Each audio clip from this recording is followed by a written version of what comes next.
মাশাআল্লাহ, কত সুন্দর, কত দারুণ লাগতেছে। সবাই একটু যদি খেয়াল করে,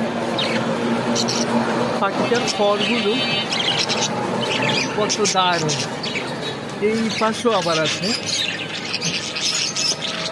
মাশাআল্লাহ,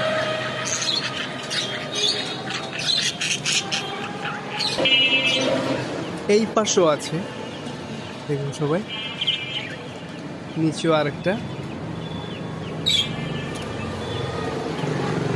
এই পাখিটাকে বেশ সুন্দর সুন্দর লাগছে। দেখুন একটা কিভাবে দুলতেছে, ফুল তোতা পাখির মতো। তোতা পাখিও একই স্টাইল। ওয়াও, কত দারুণ। এই পর্যন্ত, খোদা হাফেজ।